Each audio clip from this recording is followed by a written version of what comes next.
तो देखिए स्टूडेंट, आपके सामने क्लास 12th के मैथ के 6वें लेसन का जिसका नाम है अवकलज के अनुप्रयोग। ठीक है, इसका एक और इम्पोर्टेंट क्वेश्चन है जो बोर्ड एग्जाम में पूछा जा सकता है। तो देखिए स्टूडेंट, क्वेश्चन में दिया क्या गया है, एक परिवर्तनशील घन की कोर। ठीक है, एक घन है जिसकी कोर मतलब भुजा, उसकी भुजा क्या है, उसकी कोर 3 सेंटीमीटर प्रति सेकंड की दर से बढ़ रही है।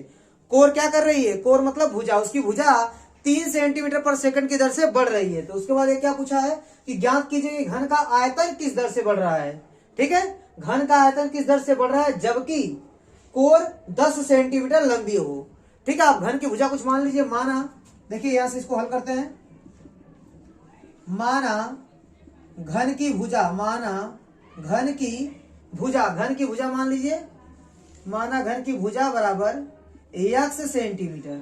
ठीक है, घन की भुजा नहीं पता, मान लीजिए कि माना घन की भुजा कितनी है, x सेंटीमीटर है। अब देखिए प्रश्नानुसार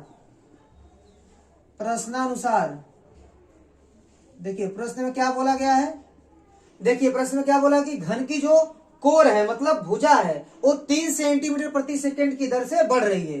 तो जो x है उसके वृद्धि की जो दर है dx बाई dt वो कितनी है, 3 सेंटीमीटर पर सेकेंड। ठीक है, तो x का हम लोग t के सापेक्ष अवकलन करके लिखेंगे, dx बाई dt मतलब x में परिवर्तन की दर है, कितनी है, 3 सेंटीमीटर पर सेकेंड। ठीक है, यह चीज हमको दिया गया है। और आपसे क्या पूछ रहा है कि आयतन किस दर से बढ़ रहा है। तो बताइए घन का आयतन क्या होता है, आयतन बराबर, घन का आयतन होता है भुजा का क्यूब। आप भुजा को x माने हैं तो आप x का क्यूब लिख देंगे, घन का आयतन क्या होगा, भुजा का क्यूब। अब आपको चाहिए कि आयतन किस दर से बढ़ रहा है, मतलब आपसे dv बाई dt पूछ रहा है। क्या पूछ रहा है, dv बाई dt। तो आप दोनों पक्षों का t के सापेक्ष अवकलन कर देंगे, तो ये हो जाएगा आपका dv बाई dt, और इसको भी आप t के सापेक्ष अवकलन करेंगे, d by dt x cube, ये हो जाएगा आपका dv बाई dt। और देखिए x क्यूब का जैसे आप डिफरेंशियल करते हैं वैसे कीजिए, तो इसका हो जाएगा 3x स्क्वायर, लेकिन आप t के सापेक्ष कर रहे हैं और यहाँ t नहीं क्या है, x है। ठीक है, आप t के सापेक्ष कर रहे हैं और आपका यहाँ चर क्या है, t के अलावा दूसरा कुछ अगर रहेगा तो उसका फिर से डिफरेंशियल होगा, तो आप x का फिर से डिफरेंशियल करेंगे dx बाई dt। ठीक है, अब देखिए ये आपको मिलेगा dv बाई dt बराबर 3x square into dx by dt का मान यहां से रख दीजिए, इसको आप मान लीजिए समीकरण नंबर 1, तो यहाँ क्या लिख देंगे 3 समीकरण नंबर 1 से। ठीक है, तो ये आपका हो जाएगा dv बाई dt बराबर 9x स्क्वायर।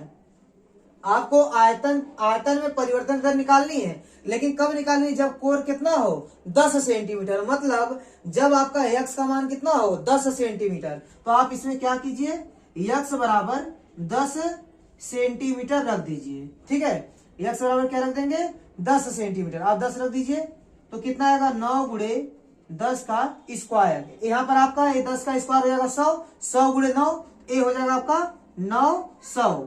ठीक है, अब देखिए ये आपका क्या है, आयतन है, आयतन है तो क्या लिखेंगे, सेंटीमीटर क्यूब लिखेंगे। ठीक है, क्या लिखेंगे, सेंटीमीटर क्यूब, और बटे में क्या है, देखिए t लिखा गया तो यहाँ लिखेंगे सेकेंड।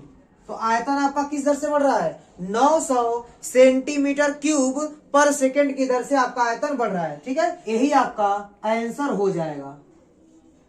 ठीक है, तो स्टूडेंट उम्मीद करता हूं कि ये क्वेश्चन आपको अच्छे से समझ में आया होगा। मेरा वीडियो देखने के लिए आपका बहुत बहुत धन्यवाद।